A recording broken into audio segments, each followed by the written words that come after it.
안녕하세요. 피부명리 감명 실전 비결. 오늘은 백호살은 대물림하는 살성으로 어빈살이다, 이러한 제목을 붙여봤는데, 이 백호살은 조상의 어빈을 내가 물려받는 살이다. 그래서 대물림하는 살이라고 했고, 이 살성이 어빈살이기 때문에 나의 후손, 자손에까지도 대물림 될 수도 있다 그래요. 자, 명식을 살펴보면서 어떠한 사주가 그렇게 변하는지 한번 보시자고요. 신사년 사지에서 왔다. 경인월 절지이다. 이 경금과 신금은 죽어 있는 것과 같다. 이미 죽었다 그래요. 자, 그 다음에 계묘일주가, 이때는 이 계묘일주를 나체도화라고 하지 않는다. 나체도화살이 발동하지 않았기 때문에 굳이 나체도화라고 얘기할 필요가 없다. 그 다음에 이 계수의 천을귀인은 묘사천을귀인이다. 그런데 인사형살에 의해서 이 사화가 동하게 된다. 천을귀인이 동하게 된다. 이 부분은 나쁘게 보면은 나쁘겠지만 이 부분은 그렇게 나쁜 그러한 과정은 아니다. 왜냐하면 인월은 아직 자녀 항의가 있기 때문에 추운 계절에 해당한다. 그렇기 때문에 이 사중병화가 용신이 되어주면 좋겠지만 암장되어 있어서 조금은 불미하다. 즉 다시 얘기를 해서 사중병화가 투관이 되었을 때는 월등하게 사주객이 좋아지지만 이것은 암장돼 있기 때문에 그 투관된 그거보다는 복량이 줄어들기는 하지만 그래도 암장된 천간이 있다는 것만으로도 행복한 것이다. 그러면은 인중병화도 있지 않느냐라고 생각을 할 수 있지만 이 사화는 화기를 대표하고 인목은 목기를 대표하므로 이 인중병화가 있다 하는 그것은 별 의미 없는 얘기일 뿐이다. 그 다음 묘목이 천을귀인으로 묘사천을귀인이 되기 때문에 내 아버지의 덕이 있는 것과 같다. 아버지는 추운 사주를 해동시키고 따스하게 하는, 그리고 재물이 되기 때문에 길하다 그래요. 그러면은 당주가 개축시에 태어났는데 이 사주의 제일 부족한 그 부분은 개축시다. 인목과 사화가 있고 이 묘목이 있는 것은 괜찮다 그래요. 이 부분은 목화기가 유력하기 때문에 상관이 없으나 이 축토를 만난 것은 그렇게 썩 좋은 형상이 아니다. 특히 육식간지 중에서 개축시주가 되었건 월주가 되었건 개축년이 되었건 이 개축은 육식간지 중에 이 백호살이 확연하게 드러나는 살성이 개축 백호이다 그래요. 그래서 여기에서 보면은 나의 어머니도 단명, 아버지도 단명, 그리고 나의 조부님도 단명할 팔자, 또 내 남편도 축중기토가 되는데 인묘살 하기 때문에 여기에서도 문제가 있게 된다. 그러면은 이 부분에서 사중무토 남편이 있고 축중기토 남편이 있는 그러한 형상이다.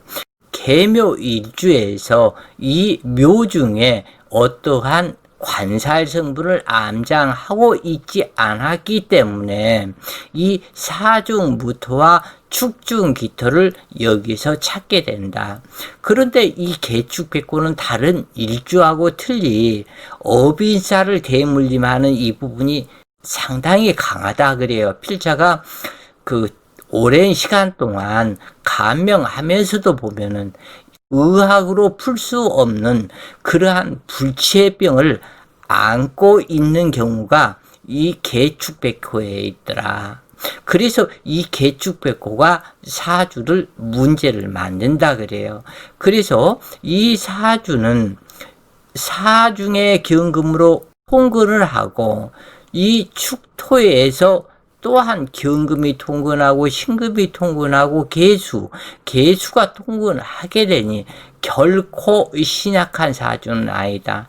하지만 자기 자신이 행세를 할 수 있는 록지나 왕지가 없기 때문에 신약하면서도 극히 신약한 것은 아니다. 사주가 인월이고 아직 해동되지 않은 상태 속에서 두 개의 계수가 있기 때문에 오히려 인월에 먹장 같은 눈이 내리는 격으로 설상가상이다. 또한 이 경금과 신금이 있어서 사주를 춥게 하기 때문에 먼저 사중 병화를 최소 용신으로 정하고 이 비겁은 극히 신약하지 않은 그러한 상태로 통변을 하면서도 뭔지 모르게 조금은 부족하다. 그러나 비거분이 온다 해도 묘목과 임목운이 설기를 하기 때문에 크나큰 문제는 되지 않는다 그래요. 어찌되었건 신강의 제로 이 경금은 축토에 인묘하고 신금 또한 단명수로 일찍 죽어간다. 나의 형제 하나도 일찍 단명했을 수도 있고 나의 자식 중에서 문제가 있을 수도 있다. 나의 조부님은 일찍 단명하신 분으로 통변을 하게 된다. 이 사주의 특이점 하나는 이 계수의 정인은 경금이고 신금은 편인이다. 그러면은 월간 경금이기 때문에 계수의 친어머니는 이 경금이 되어야 할 것인데 사실은 그렇지가 않다. 나의 친어머니는 연간 신금이고 이 경금은 조분입니다. 이렇게 통변이 된다 그래요. 그래서 이 사주는 연월이 완전히 바뀌어버린 이러한 형상이 되었는데 이 부분이 육친법의 묘미라 그래요. 사축에 통근한 경금과 신금이 있고 축토에 통근한 두 개의 계수가 있으므로 신약하지 않다. 인월은 아직 자녀 추위가 많으므로 병화로 조우하는 것을 원한다. 혹자는 수목 상관격이니 경금이 용신이라는 자도 있으나 이 사주는 신약하지는 않다. 조우를 먼저 이루어야 할 사주이다.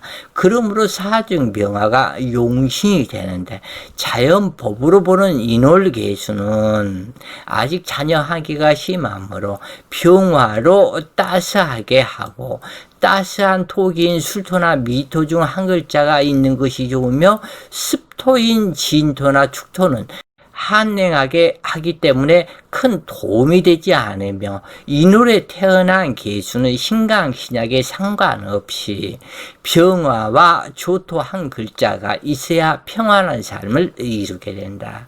계수의 임무는 간목을 심어서 병화로 성장시키는 것이니 언제나 간목과 병화가 희신이 된다. 이것이 자연법이다 그래요.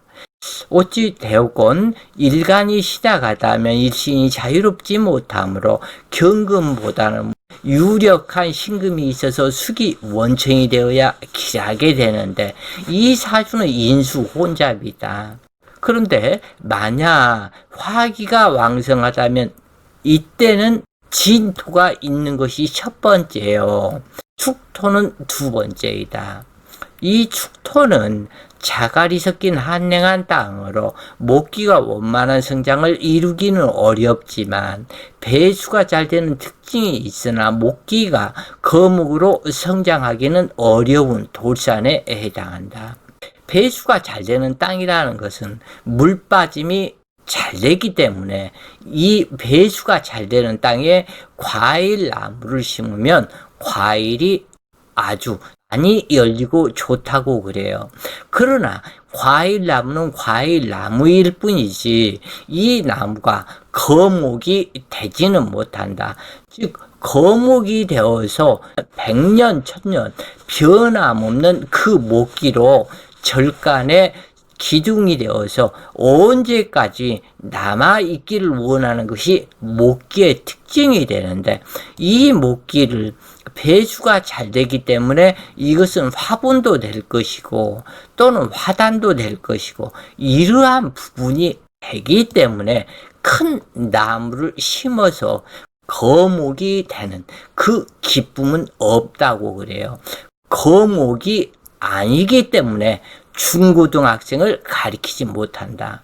그래서 이 부분에 차이가 있는 것이다. 만약에 화기가 유력하고 진토가 있었다면 거목이 되기 때문에 학생을 가리켜도 중고등학생, 대학생을 가리키는, 즉 대학생을 가리킨다면 교수가 되는데, 그 교수가 되는 그런 사주가 되려거든 목기가 거목으로 성장해야만이 될 것이다 그래요. 진토는 수기창고로 미생물의 집합적이고 영양분이 많아서 목기가 거목으로 성장하는 딱이다. 또한 아무리 화기가 왕성해도 화기를 수렴하여 쓰임이 되는 화기를 만드는 역할이 진토에 있다. 그러나 이 축토는 왕성한 화기를 만나면 폭발 형상으로 나타나 일시에 불을 꺼버린다. 그러므로 목화기 입장에서는 축토보다는 이 진토가 있기를 더욱 좋아한다. 하여간 인월계수가 음실양하다면 병화와 조토 한 글자가 길하고, 음실양하다면 진토와 신금이 있는 것이 평안한 삶을 살게 된다. 이 사주는 축토는 돌산이 되는데 많은 자갈이 섞인 경우로 목기가 뿔에 내리기는 쉽지 않다. 그러나 투출된 병화가 없으므로 큰 발복을 이루지는 못하지만 묘사 천을귀인이 있고 순리적으로 그 재물은 사화 속에 보관이 되어 있기 때문에 무난한 사주의 인생에서 사주격을 따지면 중류층에서 하격이다. 이렇게 보시면 되겠다 그래요. 괜찮게 살아간다. 그러나 연월지 인사 형살이 형성되었고 행운에서는 수시로 인사신 삼행살이 발생하여 구설과 재난이 발생하게 되는데, 유금을 만나면 금국을 이루고 금목상전을 하므로 예상치 못한 재난과 재앙이 발생하는 명식으로, 이 60간지 중에 조상의 어비살이 제일 강하게 대물림하는 백호살이 개축백호가 되는데, 이때 개축백호가 금묘화실에 어디 있는지를 구별해야 한다. 어떤 사람이 자기 일주가 개축백호인데 개축백호가 안 좋다는 얘기를 왜 선생님은 그렇게 많이 하시나요? 이런 얘기를 들었는데 참 나도 이런 말을 하고 싶지는 않다 그래요. 그런데 그 부분이 조우에서 여름에 태어난 개축백호라면 아무런 문제가 없고 오히려 귀하다 그래요. 단지 겨울에 태어났거나 가을에 태어나서 금수가 왕성한 사주에서 이 개축백호가 발동이 되고 여기에서 유전인자 어빈살이 있는 것이지, 여름에 태어난 사주가 그런 것은 아니다. 왜 필자가 통변하면서 여름에 태어난 개축백호를 뭐 어빈살 찾고 백호살 찾고 한 적이 있었더냐. 이 부분을 살펴라. 왜 그 얘기만 듣고 달랑 그 얘기만 듣고 필자한테 그렇게 이상한 댓글도 쓰고 막 그러는데, 그것은 전체적인 맥락을 보지 않았기 때문에 단순하게 어떤 데 한 군데만 보고서 필자한테 그것을 얘기를 하면은 뭐 필자가 안 좋은 얘기하면 기분 나빠할 것이고, 이 공부를 하실 때는 처음부터 끝까지 맥락을 읽어보시고 그리고 그것을 이해를 하시면서 필자한테 따져라. 왜냐하면 이 사주를 제목을 이렇게 달아놓고 이러한 것에서 사주가 추운 사주이기 때문에 인월이지만 이렇게 얘기를 하는 것이다. 그리고 개축백호가 발동이 되어 있는 것을 봐라. 발동이 되지 않으면 정한 상태로 그대로 있다. 이 사주가 왜 계묘일주 나치도화살이 발동되었다. 이 부분 한마디도 하지 않더냐. 이것은 왜 그러느냐. 이 사주가 발동이 되고 움직이고 활동이 되는 그것을 봐야 된다. 이것을 보지 못하기 때문에 그러는 것이다. 그렇기 때문에 계묘일주 나치도화라기도 아무런 문제가 없다. 발로벗고 춤추고 어떠한 무엇을 하는 것이 아니고 점잖하게 묘사 천을귀인에 의해서 점잖은 직업을 갖고 학교 교직자나 이런 쪽으로 살아가지.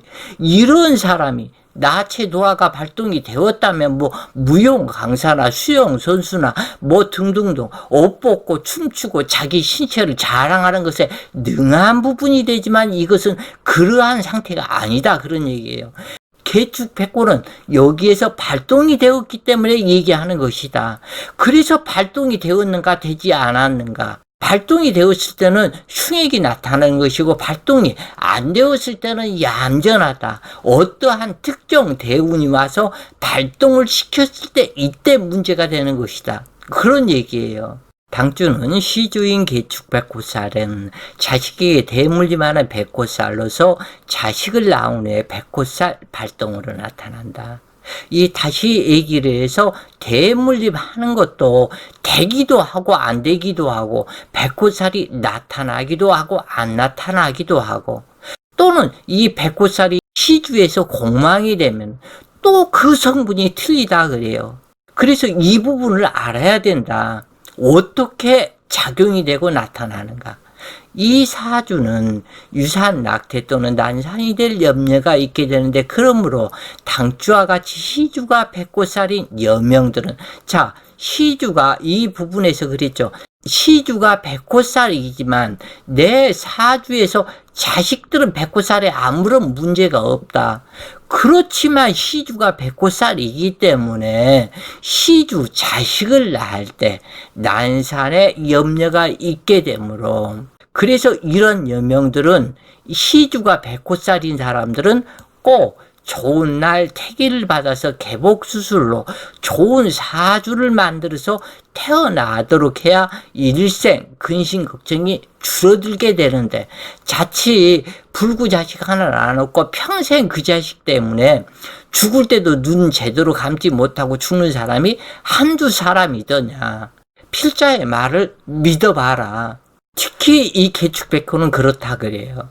어찌되었건 전문가에게 태기를 잡지 않는다면 팔자다로 될 것이니 이 또한 인연이 안 된다면 어찌할 수 없을 것이다.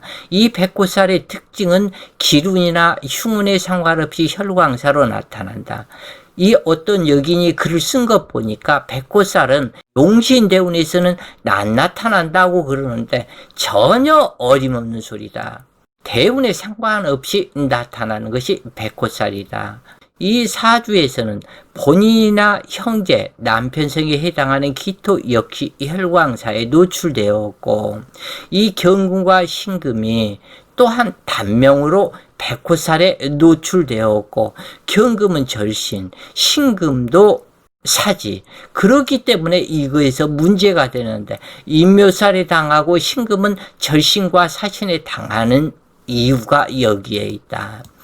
사중병화는 아버지이며 연간 신금은 어머니가 되는데 부모의 흉액사가 있을 것을 상징하는데 당주가 태어난 후 산후질병이 발생하여 당주는 신묘대운에 사망하는 어머니가 되는데 아버지가 어머니를 뒤따라가게 된다. 월간경금이 있어서 아버지의 후처로 재혼할 듯 하지만 재혼은 하지 않으며 이 경금은 조부이고 어머니의 형제이다.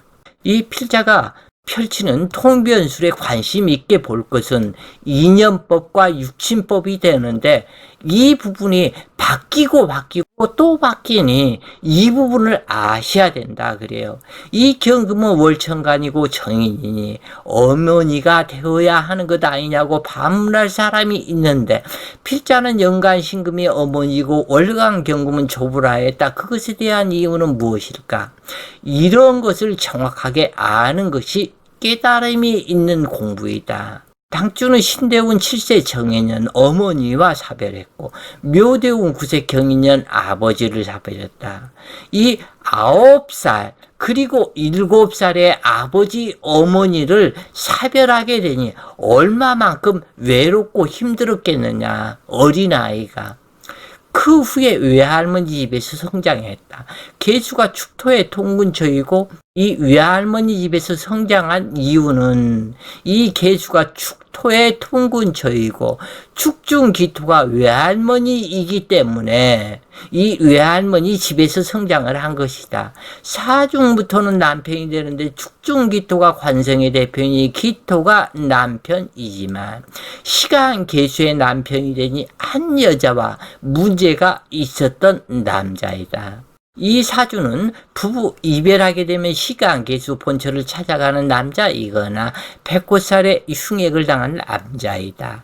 계수대운 세 개의 계수가 무토를 불러오니 결혼했으나 여기에서 꼭 하나 아셔야 될 게 이 계수대운 결혼을 했는데 이렇게 이것이 오운 육기에서 나온 것인데 아주 정확하다 그래요. 이 부분은 계수가 세 개가 되면 무토를 불러온다. 당장에 결혼해버린다 그래요. 합과 인연법을 여기에서 이 합에서 나타난다. 한 글자가 왕성해지면 반드시 문제가 나타나게 된다 그래요. 계수대운 세 개의 계수가 무토를 불러오니 결혼했으나 사화대운 31세 신해년 남편이 흉액사를 당했다. 31세 신해년에 해사충이 되고 이 병화가 병신 압수를 하면서 흉액사를 당했다. 어릴 때 아버지 어머니 죽고 나이 31살 이제 막 결혼해 신혼생활에 단꿈에 빠질 사람이 남편이 죽어버렸다. 그래서 첫 남편이 흉액을 안 당했다면 당주는 109살로부터 자유롭지 못했을 것이다. 갑오대운 재혼하고 평안한 삶을 살다가 미대운에 또 한 차례 풍파를 겪게 되고 신대운은 종명하는 운이다. 그런데 여기에서 이 사중무토 첫 번째 남편, 두 번째 남편이 축중기토이다. 한 번 결혼했던 그런 사람을 만나게 될 것이다.